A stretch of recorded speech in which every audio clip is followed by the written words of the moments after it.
हम लोग पार्ट 1 में पढ़े थे व्याकरण के बारे में। व्याकरण क्या होता है, व्याकरण के जनक कौन हैं, ये तमाम चीज़ों के बारे में पढ़े थे। व्याकरण के जनक कौन है जी? हाँ, श्री पंडित। और व्याकरण, हिंदी व्याकरण के जो है पाणिनि कहे जाते हैं, उनका नाम क्या है? हाँ, तो ये सब चीज़ें आपने पढ़े थे। फिर पढ़े थे कि जो वर्ण है वो क्या होता है, वर्णमाला क्या होता है। फिर पढ़े थे उसी के अंतर्गत कि हिंदी वर्णमाला में कुल वर्णों की संख्या कितनी होती है? 53। कितनी होती है? 53। ठीक है। उसके अंतर्गत पढ़े थे कि वर्ण के दो भेद होता है, स्वर वर्ण और व्यंजन वर्ण। स्वर वर्ण के बारे में आपने जानकारी प्राप्त किया था कि स्वर वर्ण 3 प्रकार के होते हैं, ह्रस्व, दीर्घ और प्लुत। ह्रस्व स्वर की संख्या जो थी वो 4 थी, लेकिन संस्कृत में ह्रस्व स्वर की संख्या 5 होती है। ठीक है। और दीर्घ स्वर की संख्या कितनी थी? 7, जो कि संस्कृत में भी 7 होती है। प्लुत स्वर का उदाहरण था ओम। ऐसे किसी भी दीर्घ स्वर के बाद 3 का चिन्ह अगर दे दिया जाता है, 3 किसका? 3 का, तो वो बन जाता है प्लुत स्वर। कौन स्वर? प्लुत स्वर। ठीक है। अब कुछ और थोड़ा सा लेवल वाला पढ़ते हैं, हायर लेवल, कि स्वर वर्ण के और भी आधार पर भेद किया जाता है। ठीक है। तो उस आधार पर जब भेद किया जाता है, जैसे विपरीत स्वर क्या होता है, संवृत स्वर क्या होता है, अर्ध विपरीत स्वर क्या होता है, अर्ध संवृत स्वर क्या होता है, जानना बहुत जरूरी है, क्योंकि कॉम्पिटिटिव एग्जामिनेशन में भी पूछता है और आपके परीक्षा में भी पूछता है। ठीक है। तो हेडिंग दीजिएगा। अब स्वर के अलग टाइप से जो भेद जा रहे हैं, तो ये था आपका 4 प्रकार है। मुख आकृति के आधार पर, मुख का जो आकृति है, मुंह का जो आकृति है, उसके आधार पर 4 तरह के स्वर का उच्चारण किया जाता है। देखिए, पहला है संवृत स्वर। संवृत स्वर क्या होता है? जिस स्वर के उच्चारण में मुख द्वार सकरा होता है। मुख द्वार सकरा का मतलब संकीर्ण। जब उच्चारण करते हैं ना तो थोड़ा संकीर्ण होता है ना, कहते हैं रोड संकीर्ण है, गली संकीर्ण है, थोड़ा और रहता चौड़ा, तो संकीर्ण रहता है, कम रहता है, चौड़ा ज़्यादा न रहता है, उसे क्या कहते हैं? संवृत स्वर। जैसे ई का उच्चारण करिए, प्रयास में रहिए। ई, दीर्घी, ऊ, री, यानी कम सकरा रहता है, पूरा मुंह खुलता नहीं है। उसी को कहते हैं हम लोग, क्या कहते हैं? संवृत स्वर। कौन स्वर? संवृत। और अर्ध संवृत स्वर क्या होता है कि उससे भी कम सकरा होता है, उससे भी कम सकरा। सकरा माने संकीर्ण। तो अर्ध संवृत स्वर, जिस स्वर के उच्चारण में मुख द्वार कम सकरा, सकरा यानी संकीर्ण ना। रसमलाई आता है तो पूरा मुंह खुल जाता है पानी, और ना आता है तो ऐसे एकदम कम। सकरा का मतलब नहीं समझ में आया? रसमलाई आ जाएगा तो मुंह पूरा खुल जाएगा नहीं। अब अभी देखो ना, कम सकरा है, कब खुला हुआ है, ज्यादा खुला हुआ मुंह नहीं है, उसी को कहते हैं सकरा यानी संकीर्ण। सकरा मतलब संकीर्ण। ठीक है। जिस स्वर के उच्चारण मुख द्वार कम सकरा होता है, ज्यादा उससे नहीं, कम सकरा होता है, उसी को कहते हैं कौन? अर्ध संवृत स्वर। अर्ध संवृत स्वर 2 हैं। क्या हैं? 2। ए और ओ, इनकी संख्या 2, और इनकी संख्या कितनी थी? 5। कितनी थी? संवृत स्वर की संख्या कितनी थी? 5। और अर्ध संवृत स्वर की संख्या कितनी थी? 2। अब देखो विपरीत, मैंने पूरा विस्तार था, रसमलाई देखते मुंह पूरा एकदम पानी आ गया, मिल जाता एक बार। विपरीत स्वर, जिस स्वर के उच्चारण में मुख द्वार पूरा खुला रहता है, मुख द्वार पूरा, उच्चारण करिएगा पूरा, आओ नहीं, मुंह। यहां पर देखिए जो ये भेद दिया गया है, जो प्रकार है, ये मुख की आकृति बनावट के आधार पर यहाँ 4 प्रकार किया है, जिसमें पहला है संवृत स्वर, दूसरा है अर्ध संवृत स्वर, तीसरा है विपरीत माने पूरा एकदम खुल जाता है, और चौथा है अर्ध विपरीत, जिसमें पूरा खुलता नहीं है। जैसे संकरा में 2 हुआ ना, सकरा में 2, यानी संवृत में 2, एगो संवृत एगो अर्ध संवृत, और उसी प्रकार विपरीत एगो अर्ध विपरीत। मतलब विपरीत में पूरा खुला रहेगा मुंह, उच्चारण करिएगा जैसे ओ, आ, खुला कि नहीं मुंह पूरा, तो वो हो गया विपरीत स्वर। विपरीत स्वर यानी जिस स्वर के उच्चारण में मुख द्वार जो है, मुख का द्वार जो है पूरा क्या रहता है? खुला रहता है। जैसे इसकी संख्या 2 है, आ और आओ। ठीक है। आगे देखिए अर्ध विपरीत, जिस स्वर के उच्चारण मुख द्वार आधा, पूरा खुलता नहीं है, आओ। यहाँ पर इनकी संख्या कितनी है? इनकी संख्या कितनी है? 3। क्लियर हो गया? और भी आधार पे भेद किया गया है। जैसे आपसे पूछ दे कि रचना के आधार पे स्वर वर्ण में कितने भेद होते हैं, तो 2 भेद होते हैं, मूल स्वर और एक होते हैं जिसका नाम था संयुक्त स्वर। कौन स्वर? तो लिखना कोई सफिशिएंट नहीं है, इसे लिख सकते हैं कि रचना के आधार पर स्वर के भेद तो 2 भेद है, एक है मूल स्वर और एक है संयुक्त स्वर। ठीक है, मूल स्वर कितने होते हैं? कितने होते हैं? 4 होते हैं। और संयुक्त स्वर कितने हो जाएंगे? 7। ठीक है, फिर कंपन के आधार पर भी होता है स्वर के भेद, जिसका नाम है सघोष स्वर। सघोष स्वर। कौन स्वर? सघोष स्वर में सब स्वर आता है, टोटल 11 के 11। ठीक है, ये था। अब चलते हैं हम लोग व्यंजन के पास। किसके पास? व्यंजन। तो हेडिंग रहेगा व्यंजन वर्ण। व्यंजन वर्ण बहुत इंपॉर्टेंट है। जिस प्रकार स्वर का रोल था उसी प्रकार व्यंजन का भी रोल है। जिस प्रकार नहीं, दोनों को होना बहुत जरूरी है वर्णमाला में, स्वर और व्यंजन। स्वर्ण के बारे में पढ़ लिया ना अच्छा से। अब व्यंजन के बारे में विधन अंजन, विधन अंजन, अंजन मने उधारा, अंजन मने उधार, दूसरा से उधार लेके ही उच्चारण होगा। अगर व्यंजन वर्ण को लिखना है तो लिख सकते हैं, लेकिन अगर बोलना होगा तो स्वर के पास जाना होगा। अगर स्वर नहीं आवेगा तो इसका उच्चारण नहीं होगा। समझ में आया? व्यंजन वर्ण को लिख सकते हैं, लेकिन जब हमको बोलना होगा तब किसके पास जाना होगा? स्वर के पास। किसके पास? स्वर के पास। नहीं, मेरे पास पढ़ रहे हैं लेकिन जब एग्जाम देना होगा तो दूसरे पास जरूर जाना होगा। नहीं, नौकरी प्राप्त किया, हमें सब नौकरी वोकरी करवा देंगे, जाना होगा ना। उसी प्रकार है, जब व्यंजन को बोलना होगा तो स्वर के पास इसको जाना ही होगा हर हाल में। ठीक है, तो लिखिए व्यंजन के परिभाषा में डिफाइन करता हूं। और व्यंजन वर्ण के मुख्य रूप से 3 ही भेद होता है। क्या भेद? 3। मुख्य रूप से क्या भेद? 3 भेद। उच्चारण के आधार पर व्यंजन वर्ण के मुख्य रूप 3 भेद। कौन कौन? स्पर्श व्यंजन, अंतस्थ व्यंजन और उस। ऐसे और भी व्यंजन है, उस सब व्यंजन मैं पढ़ने वाला हूं आज, सब व्यंजन। ठीक है, मुख्य रूप से क्या गो? 3 गो। ठीक है, तो हेडिंग दीजिए व्यंजन का। तो यह है व्यंजन वर्ण। विधन अंजन, विधन अंजन, यानी विधन अंजन, विधन अंजन। अंजन मैंने उदाहरण लेना, जब दूसरे से उदाहरण लेकर उच्चारित होता है उसे क्या कहते हैं? व्यंजन वर्ण। यानी जिस वर्ण के उच्चारण में स्वर वर्ण की सहायता जरूरी है उसे व्यंजन वर्ण कहते हैं। व्यंजन वर्ण के कितने भेद होते हैं? 3 भेद होते हैं। कितने भेद होते हैं? 3 भेद होते हैं। कुल व्यंजन वर्णों की संख्या की अगर मैं बात करूं, कुल व्यंजन वर्णों की संख्या पहले 39 थी। 22 अक्टूबर 2024 के पहले 39 थी, लेकिन उसके बाद अब कितना हो गया? 40। कितना व्यंजन वर्णों की संख्या कुल हो गया? लेकिन मूल व्यंजन वर्ण 33 ही है। कितना है? ओकरे में 3 भेद है। क्या भेद? 3 भेद। वो सब मैं लिख दूंगा आगे। आपसे खाली कोई पूछे कि व्यंजन वर्णों की संख्या कितनी है तो 33। कितनी? अब कुल पूछे था 40। कितना? 40। व्यंजन वर्ण पूछे कितना है तो 33। या तो व्यंजन वर्ण पूछे या कहे मूल व्यंजन कितना है? 33। लेकिन जैसे कुल लगा दिया कौन जी तो टोटल लगा दिया तो कितना? 40। और ना लगाया, खाली ऐसे पूछे व्यंजन तो कितना? दिक्कत ना है? देखो स्क्रीन पे, एकदम गड़बड़ाना ना है। पूछे वाला भी बेहोश हो जाए, जवाब ऐसा देना है। देखो जिस, हाँ जी, एकदम खतरनाक होना चाहिए। जिन व्यंजन वर्णों के उच्चारण में बाघ इंद्रियों का स्पर्श होता है। किसका? बाघ इंद्रिय। बाघ इंद्रिया क्या होता है? कान, तालु, जिह्वा, मूर्धा, दंत, ओष्ठ। कान, तालु, जिह्वा, मूर्धा, दंत, ओष्ठ, ये सब बाघ इंद्रियां हैं मुंह के। ठीक है, तो उसका अगर स्पर्श होता है तो वो सब जो वर्ण होता है व्यंजन, वो सब कौन व्यंजन वर्ण के अंतर्गत आता है? स्पर्श। स्पर्श के मतलब यहाँ स्पर्श कर देना, छू देना। कुछ करना? छू देना। तो किसको किसको छूता है? इन वर्ण बाघ इंद्रियों को। बाघ इंद्रिया मैंने कान, तालु, जिह्वा, मूर्धा, दंत और ओष्ठ। दंत और ओष्ठ। अब सुनो, इसको वर्गीय व्यंजन के नाम से भी मम्मी बुलाते हैं। कौन व्यंजन के नाम से? वर्गीय व्यंजन के नाम से। वर्गीय व्यंजन के नाम से क्यों बुलाते हैं? क्योंकि ये वर्ग में बटे हुए हैं। किसमें? इसके लिए संस्कृत का एक श्लोक याद आ गया था, कुचु टुतुपु एते उदिता। कुचु टुतुपु एते उदिता।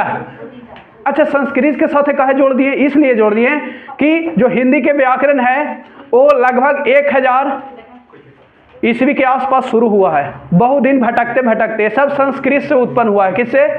तो संस्कृत को रिलेट करते चलिए। नहीं, आप कितनों ऊंचाइयों पर चल जाइए लेकिन उसको नहीं भूलिए जो आपको आगे बढ़ने में मेहनत दिए हैं, कामयाब होने में आपको सहायता किए हैं, है ना। कितनों ऊंचाई पे चल जाइए। कुचु टूतु पू एते उदिता। लेकिन लोग आजकल भूल जाते हैं। कु मने कवर, कु मने चू चवर, टू तवर, तू तवर, पू पवर। क वर्ग में क ख ग घ, ऐसे हलंत कहे लगा दिए इसलिए क्योंकि व्यंजन को जब लिखा जाता है तो हलंत के साथ, किसके साथ, जब बोलेंगे तो स्वर के साथ। कुछ लोग ऐसे लिखते हैं तो लिखे दीजिए, लेकिन आप लोग को अभी ऐसे लिखना है। कैसे लिखना है? ऐसे, ताकि पता लगे कि इसका आधा पैर टूटा हुआ है, ये अभी एकदम पूरा प्योर व्यंजन है। कौन जी है ये? प्योर व्यंजन। ये कौन जी है? प्योर व्यंजन। लेकिन जब बोलना होगा तो इम्प्योर व्यंजन आ जाएगा, मिलावटी। काखा का घाड़ा है ना। अब सुनो, हेलो हेलो, कवार्ग में पहला वर्ण कौन है? कवार्ग में पहला वर्ण, दूसरा वर्ण, तीसरा, चौथा, पांचवा। खड़ा हो जी, खड़ा हो, खड़ा हो, बताइए आप, खड़ा हो ना जी, बताइए चवार्ग में तीसरा वर्ण क्या है? तीसरा यही है, और पांचवा अब दिक्कत ना है।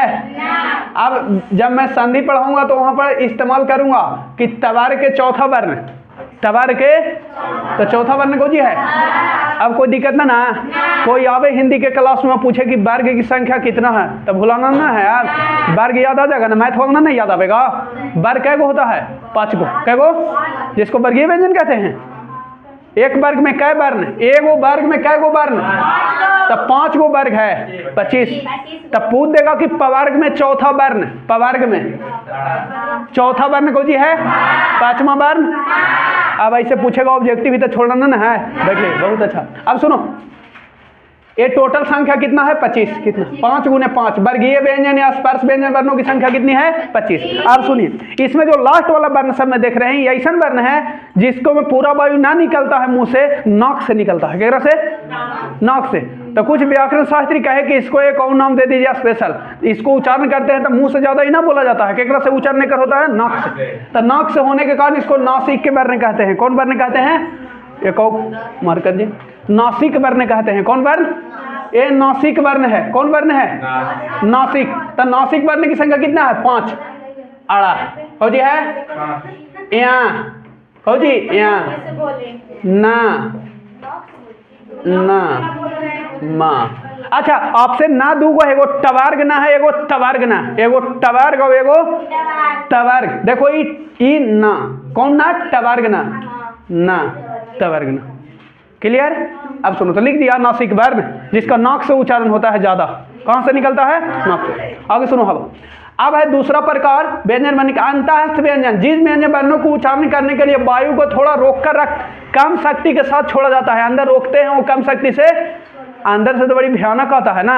और फिर लोग साइकिलें चलाते कितना भयानक हो, भीड़ वाले डिस्क ब्रेक मारते, फिर भीड़ खत्म। तो इसी है, जिन व्यंजन वर्णों को उच्चारण करने के लिए वायु को थोड़ा रोककर कम शक्ति के साथ छोड़ा जाता है, उसे कौन वर्ण कहते हैं? अंतःस्थ व्यंजन। अंदर से बहुत तेजी से आता है एकदम, लेकिन बीच में तनिक रोकते हैं शक्ति के एकदम, और का आवाज छोड़ते हैं, उसको कहते हैं अंतःस्थ व्यंजन वर्णों की संख्या कितनी है? 4। कितनी है? बहुत फेमस सुर्खियों में रहता है, जिसका नाम है या, रा, ला और वाह। या, रा, ला और वाह। अब सुनो, एकरा में या और वाह, या और वाह का स्पेशल नाम है अर्धस्वरी है। कौन जी है? अर्धस्वर। आपसे पूछता है कि अर्धस्वर कौन है? या और वाह। मैं लिखता हूं यहां पर, बहुत इंपॉर्टेंट, आप लोग को भी लिखना है।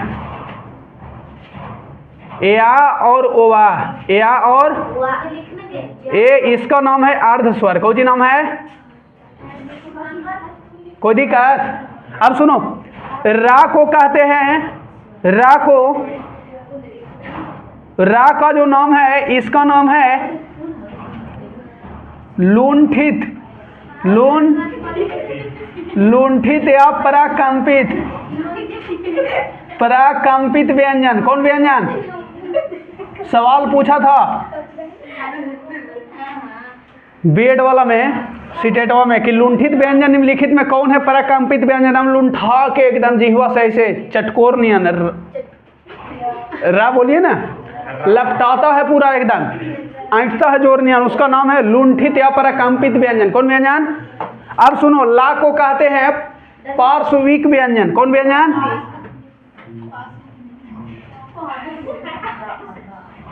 पार्श्विक व्यंजन। कौन व्यंजन? पार्श्विक। कौन व्यंजन? पार्श्विक। क्लियर हुआ? लिखिए। तीसरा हेडिंग दीजिएगा उस व्यंजन। ये है तीसरा ऊष्म व्यंजन। जिन व्यंजन वर्णों को उच्चारण करने पर थोड़ी ऊष्मा निकलती है, गर्म वायु मुंह से, क्या निकलती है? आपको अगर ये एनर्जी लॉस करना है तो इन वर्णों का उच्चारण करिए। इनकी संख्या 4 है, तीनों स है, तालब से, मूर्धन्य से, दंत से और एगो है। तो 4 गो ई कै गो हो गया? 8 गो।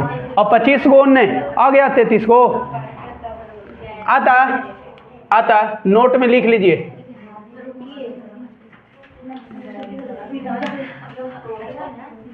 व्यंजन वर्णों की संख्या, व्यंजन वर्णों की संख्या कितना है? 33। कितना हो गया? 25 गो हुआ, 4 गो हुआ अंतःस्थ व्यंजन और 4 गो उसमें, कितना हो गया? 33। ठीक है, इसी को कहते हैं मूल व्यंजन भी। कौन व्यंजन? मूल व्यंजन कहे या व्यंजन? मूल व्यंजन। मूल व्यंजन कितना है? 33, या कहे खाली व्यंजन 33, लेकिन कुल लगावेगा तो हो जाएगा 40। वो 40 कौन कौन है अभी आ रहे हैं। ठीक है, अब हम लोग कुछ स्पेशल पढ़ते हैं जिसका नाम है उक्षिप्त व्यंजन, नुक्ता व्यंजन, द्विगुण व्यंजन क्या होता है उसके बारे में थोड़ा जान लेते हैं। देखिए, व्यंजन वर्णों की कुल संख्या 33 हमने पढ़ लिया। अब कुछ संयुक्त व्यंजन जो है, संयुक्त व्यंजन ऐसे बहुत सारे हैं, लेकिन मूल रूप से कितने हैं? 4। कितने हैं? 4। संयोग्य 6 जो बनता है का हलंत और मूर्धन्य सा जुटने से, त्रा ता हलंत और रा के मिलने से, ज्ञा जा हलंत और यहाँ के, स्रा सा और रा, ऐसे और भी बहुत सारे हैं, लेकिन मूल रूप से कै गो है? 4 गो। संयुक्त व्यंजन मूल रूप से कितने हैं? 4। ऐसे देखो ये भी है कि नहीं? धा, दा और या से बनता है, दा और या, लेकिन इसको शामिल ना किया है अभी। ठीक है, मूल रूप से कितने हैं? 4। जैसे और भी होते हैं द्वा, दा और ओवा से, दा और ओवा, ये भी है संयुक्त व्यंजन, लेकिन इसको मूल रूप से शामिल नहीं किया गया। ठीक है, अब सुनो, आपसे सवाल करेगा कि बताइए जा और यहाँ मिलकर क्या बनेगा? 4 ऑप्शन। ज्ञा बनेगा कि सरा की, संयोग इच्छा की तरह। क्लियर है? ठीक, आगे सुनो। उक्षिप्त व्यंजन उछल कर बोला जाता है, उछल करके, जिसका एक और नाम है द्विगुण व्यंजन। कौन व्यंजन? बिंदी वाला, बिंदी वाला।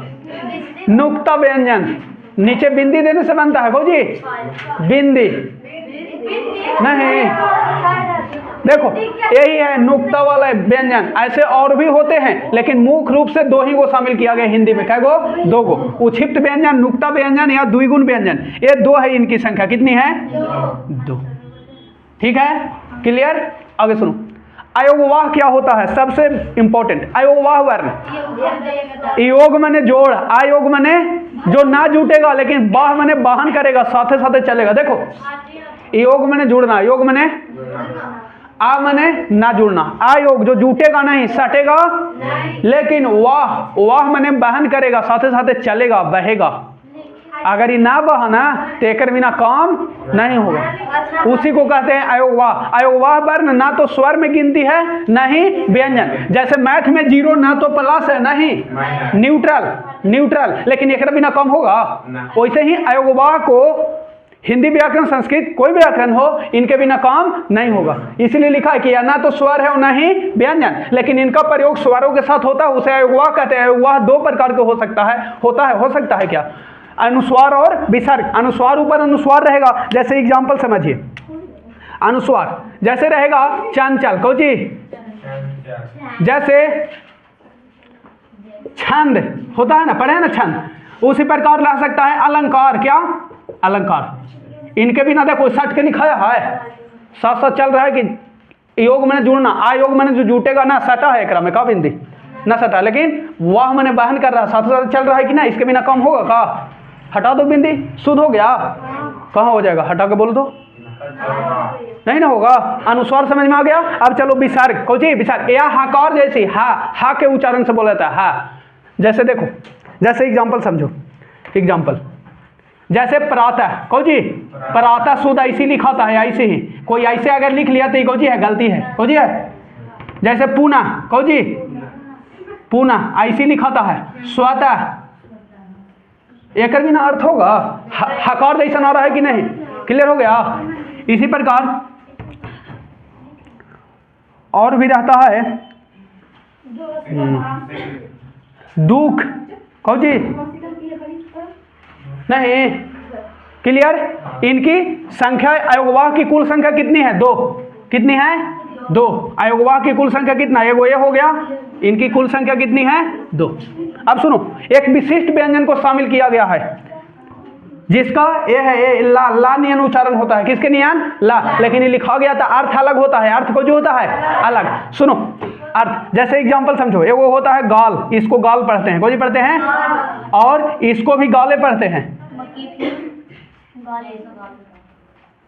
इसको भी गाले पढ़ते हैं। सुनो देवे ना रहा है जी, लेकिन दोनों के अर्थ अलग अलग है। ई गाल मने को जी होता है गाल कपोल नहीं। अच्छा वो गाल मने को जी होगा, ओकरो गाले पढ़ेंगे, लेकिन ओकर मतलब बताओ गाली देना। ई वाला गाल अगर मिल गया तो समझो गालू ना है, गाली है। कौन हो गया? गाले। ये वो खाल, खाल एग्जाम्पल लिख लो, बहुत इंपॉर्टेंट है। खाल कौन जी? खाल। खाल मने को जी होता है चमड़ा या त्वचा, चमड़ा या त्वचा। अच्छा एक वाव बताओ, एक वाव लिख रहे हो खाले है, एकरो खाले पढ़ते हैं।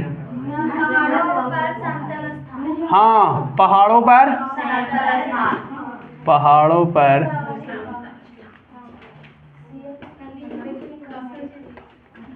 अब बोलो 53 को आ गया वर्णमाला, 53 को हो गया, गिन लीजिए। 33 को हो गया मूल व्यंजन।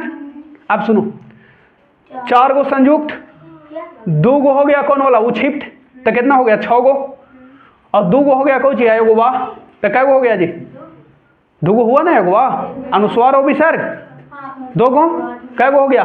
4 2 6 2 8। अब एक आ गया कौन सी? विशिष्ट। कितना हो गया? अब 8 और 1 9, तो 33 और 9 कितना? 42। पहाड़ आप लोग मजबूत है ना? हाँ 42। और ओने चलिए स्वर 11 को, 53 हो गया ना? अब कोई दिक्कत है ना? लिख लीजिएगा नोट में, एक नीचे नोट में लिख लीजिएगा। मेरे पास जगह ना, ऐसे मैं ऊपर मिटा देता हूँ, ठीक है? तो कितना कितना हो गया? 11 को स्वर, 11 को, और 33 को मूल व्यंजन जिसको व्यंजन कहते हैं, 4 को संयुक्त व्यंजन, और ये आ गया 2 को आ गया क्या? उक्षिप्त व्यंजन। और 2 को आ गया अयोगवाह, और 1 को आ गया विशिष्ट व्यंजन। ठीक है, कल के क्लास में आपने पढ़ा था भी, है ना? तो ये 11, ये 33, 4 2 1। अच्छा कल के लगते हैं कि आगत वाला भी लिख दिए थे। आगत वालों को शामिल न करना है। कौन वाला के? आगत। इसको शामिल किया गया है, इसको उक्षिप्त को। कल लगते हैं आगत वाला पढ़ा दिए थे, जा और था, जा और, इसको ना शामिल करना, ठीक है? ऐसे और देखे फिर हम साइट पे तो इसको नहीं था, लेकिन कुछ लोग यूट्यूब पे फेक भी डाल देता है, इसी को डाल दिया था जोड़ के आगत को, लेकिन आगत को शामिल करना नहीं है, ठीक है? उसको हटा देना है। उक्षिप्त वाला है, ठीक है? सब मिला के कितना हो गया? 53। कितना? अब लिख दीजिएगा ना, एक नीचे ही नोट लिख लीजिएगा।